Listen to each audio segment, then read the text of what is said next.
Hey guys, this is Rob. Just wanted to talk about a situation that came up today in trading that I think might help you out a little bit. When we take a look today, we had a heat map entry that when you look at the heat map entry today it was around 9:30.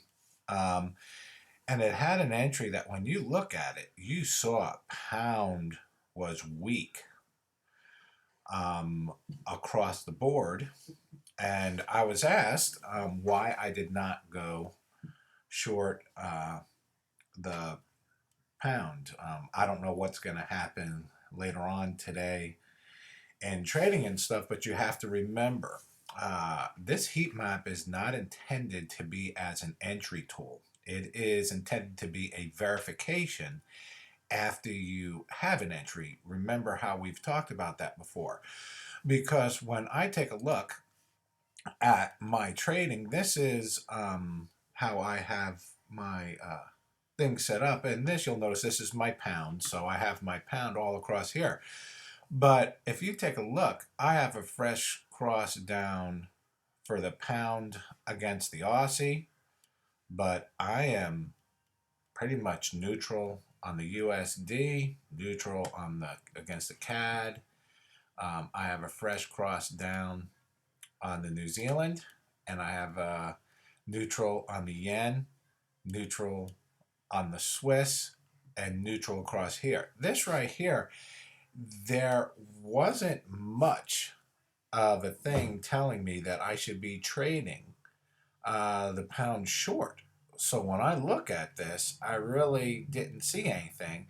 But then remember, when you do your multi-time frame analysis, when you're going for an entry, then you go down to this is what the H4 looked like. And right now, the pound is really in a sideways trending market, just like anything else. So when you look on the bigger time frames, like the on the monthly or the weekly, it's just oscillating up and down. So which means that on the daily, it will keep on changing, going up and down, which is fine, and you could trade that. But when you take a look at the H4s, you'll see that we did not have any verification at all. We had a little bit of a bounce against the New Zealand, but we didn't have any other verification at all to be playing this short because we were flat against the yen. Well, we didn't have anything against the Swiss. We didn't have anything. So on the H4, we didn't have any fresh crosses to the downside. So even though you could take a look at some of these that were breaking below some of the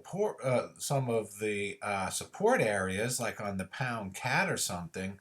I don't know what's going to happen later in trading today, but this is not something that you would take. You want to have something that we have a good support on, at least maybe an H4 and a daily time frame. You have a fresh cross. You're breaking out of a support or a resistance area, and this is just not happening with this trade. So that's why I did not take it. We'll see what happens for the rest of the trading today. You know, I might be wrong, but still, our philosophy tells us to wait for fresh crosses on at least an H4 time frame or a daily time frame. So go ahead and take a minute, write down something that maybe you didn't know today, and make sure if it's something that helps you out, put it in your trading plan. But I would say wait for a fresh cross on the H4 and the daily. It just didn't happen today. So go ahead and write that down and make sure when you're trading tomorrow, look for those H4 and daily fresh crosses. And we'll see how this one turns out. But other than that, have a good day.